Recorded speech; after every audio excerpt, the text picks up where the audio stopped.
আজকে আমরা পৌরনীতি প্রথম পত্রের প্রথম অধ্যায় থেকে একটা গুরুত্বপূর্ণ সৃজনশীল সমাধান করব।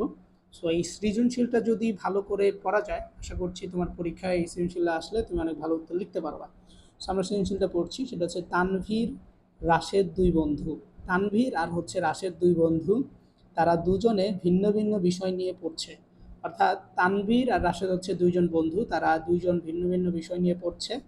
রাষ্ট্র, সরকার, সংবিধান, নাগরিক, আন্তর্জাতিক সংস্থা, এইসব বিষয়ের প্রতি তানভীরের আগ্রহ বেশি।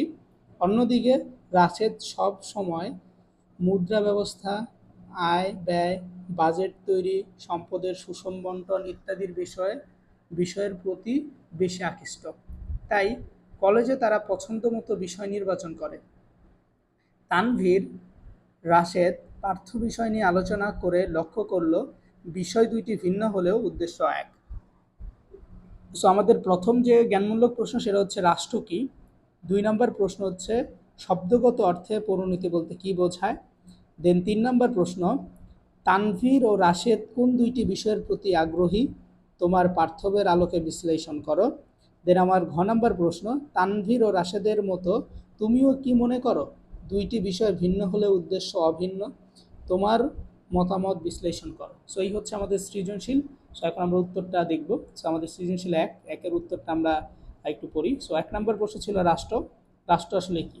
রাষ্ট্র এমন একটি রাজনৈতিক সংগঠন যার নির্দিষ্ট ভূখণ্ড, সংগঠিত সরকার, সার্বভৌমত্ব এবং কম অথবা বিপুল জনগোষ্ঠী বা জনসমষ্টি রয়েছে। তাহলে আমরা বুঝতে পারছি যে রাষ্ট্র আসলে কাকে বোঝায়। আমি যদি সহজভাবে বলি, রাষ্ট্র বলতে এমন একটা রাজনৈতিক সংগঠনকে বোঝায় যার নির্দিষ্ট ভূখণ্ড আছে, সংগঠিত একটা সরকার আছে, সার্বভৌমত্ব আছে এবং একটা বিশাল জনগোষ্ঠী আছে। সো এই 4টা বিষয় যার মধ্যে আছে সেই হচ্ছে একটা রাষ্ট্র। দেন আমাদের খ নাম্বার প্রশ্ন, যেটা আমরা দেখছিলাম যে শব্দগত অর্থে পৌরনীতি বলতে কি বোঝায়। যদি শব্দগত অর্থ বিশ্লেষণ করি তাহলে পৌরনীতি হচ্ছে নগর রাষ্ট্র, বসবাসরত নাগরিকদের আচরণ কার্যাবলী সংক্রান্ত বিজ্ঞান। তাহলে আমরা যদি সহজভাবে বুঝাই তাহলে আমরা বলতে পারি যে পৌরনীতি হচ্ছে বিজ্ঞানের যেই শাখায় নগর রাষ্ট্র, বসবাসরত নাগরিকদের আচরণ এবং কার্যাবলী নিয়ে আলোচনা করা হয়, অর্থাৎ বিজ্ঞানের যেই শাখায় নাগরিকদের আচরণ, কার্যাবলী, ইত্যাদি নিয়ে আলোচনা করা হয় তাকেই বলা হয় কি? পৌরনীতি। দেন পৌরনীতির ইংরেজি প্রতিশব্দ যদি আমরা একটু বিশ্লেষণ করি, যে পৌরনীতির যে ইংরেজি প্রতিশব্দ আছে সেটা উৎপত্তি হয়েছে ল্যাটিন 2টা শব্দ থেকে। একটা হচ্ছে সিভিক্স আর একটা হচ্ছে সিভিটাস থেকে। সিভিক্স আর সিভিটাস থেকে, ঠিক আছে? সিভিক্স আর সিভিটাস থেকে। সিভিক্স অর্থ নাগরিক আর সিভিটাস অর্থ নগর রাষ্ট্র।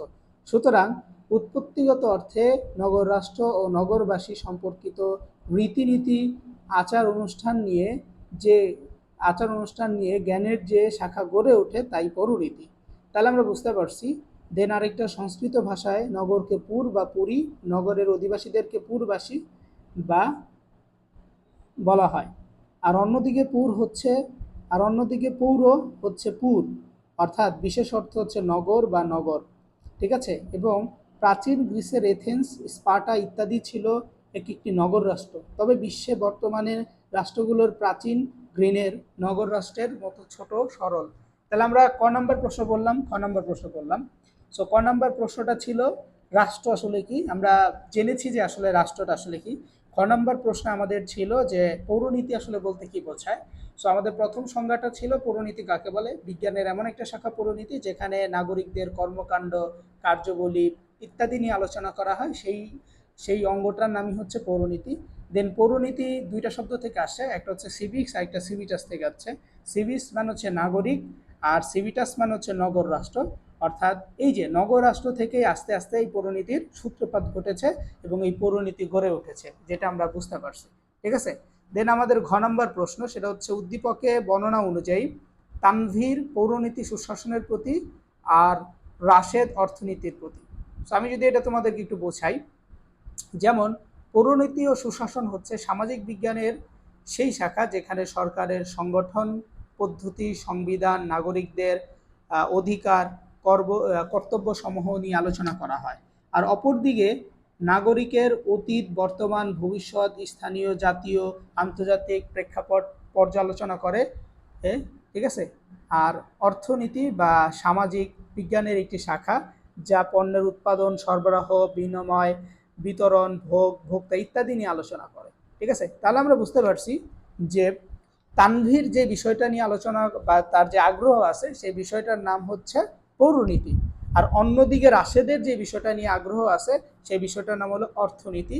কারণ অর্থনীতি হচ্ছে বিজ্ঞানের এমন একটা শাখা যেই শাখায় কি করা হয়, যে শাখায় একটা পণ্যের উৎপাদন, পণ্যটার সরবরাহ, পণ্যটার বিনিময়, বিতরণ, ভোগ ইত্যাদি নিয়ে আলোচনা করা হয়, সেটাই হচ্ছে অর্থনীতি। আর পৌরনীতি আসলে কি? পৌরনীতি হচ্ছে বিজ্ঞানের এমন আরেকটা শাখা যেই শাখার মধ্যে কি আলোচনা করা হয়, একজন নাগরিকের কার্যাবলী, নাগরিকের গঠন সবকিছু নিয়ে আলোচনা করা হয়। ঠিক আছে, তো এই হচ্ছে পৌরনীতি। আরেকটা হচ্ছে আমরা জানলাম। দেন উদ্দীপকে দেখা যাচ্ছে দুই বন্ধু তানভীর এবং রাশেদ একই কলেজে দুইটি ভিন্ন বিষয় নিয়ে পড়ছে। রাষ্ট্র, সরকার, সংবিধান, নাগরিক ইত্যাদি আমরা জানছি যে এগুলোই, এবং বাজেট তৈরি করা ইত্যাদি এগুলো হচ্ছে অর্থনীতির একটা অংশ। সো তোমাদের এই পরীক্ষায় কিন্তু এই প্রশ্নটা আসতে পারে যে পৌরনীতির সাথে অর্থনীতির কেমন সম্পর্ক আছে। দুইটাই হচ্ছে বিজ্ঞান, বাট দুইটার কাজ আলাদা। সো একটা হচ্ছে একটা দেশের নাগরিকদের নিয়ে কাজ করে, আরেকটা দেশ হচ্ছে ওই নাগরিকদের অর্থ কিভাবে সরবরাহ হবে, নাগরিকদের আয় ব্যয় কিভাবে নিয়ন্ত্রণ হবে, সো এই বিষয়টা নিয়ে অর্থনীতি কাজ করে। ঠিক আছে, তাহলে আমাদের ঘ নম্বর প্রশ্ন, হ্যাঁ তানভীর এবং রাশেদের মতো আমিও মনে করি দুইটি ভিন্ন হলেও উদ্দেশ্য অভিন্ন। ইয়েস, দুইটা ভিন্ন বাট উদ্দেশ্য অভিন্ন, কারণ দুইজনই হচ্ছে কাকে নিয়ে কাজ করে, মানুষদের নিয়ে কাজ করে। ঠিক আছে, দেন উদ্দীপকে পৌরনীতি এবং অর্থনীতি বিষয় দুইটি গভীরভাবে সম্পর্কযুক্ত। যেমন উভয় সমাজবিজ্ঞানের গুরুত্বপূর্ণ শাখা। পৌরনীতি সুশাসনকে বলা হয় নাগরিকতা বিষয়ক বিজ্ঞান, আর অর্থনীতিকে বলা হয় অর্থনীতি বিষয়ক বিজ্ঞান। পৌরনীতি সুশাসন অর্থাৎ পৌরনীতি সুশাসন নাগরিকের অধিকার, দায়িত্ব, কর্তব্য, আচার আচরণ, প্রত্যাশা ইত্যাদি নিয়ে আলোচনা করে বা বিশ্লেষণ করে। অন্যদিকে অর্থনীতি নাগরিকদের সুবিধার্থে বিভিন্ন অর্থনৈতিক বিষয় নিয়ে আলোচনা করে।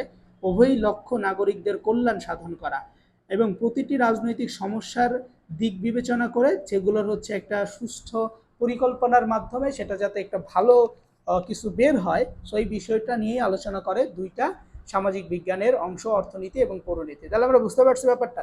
তাহলে ব্যাপারটা হচ্ছে এইরকম যে দুইটা আলাদা চ্যাপ্টার হইলেও দুইটার মূল কর্মকাণ্ড কিন্তু একই, দুইটাই নাগরিকদের সবসময় কল্যাণ সাধনের জন্যই কাজ করে। সো আশা করছি এই ভিডিওর মাধ্যমে বা এই সৃজনশীলটার মাধ্যমে তোমরা বুঝতে পারছো যে পরীক্ষায় প্রশ্ন আসলে তোমার কিভাবে লিখতে হবে। সো ভালো থাকো, সুস্থ থাকো, দেখা হবে আমাদের পরবর্তী ভিডিওতে। যদি ভালো লাগে ভিডিওটা তাহলে অবশ্যই কমেন্ট সেকশনে জানিয়ে দিবা। ঠিক আছে।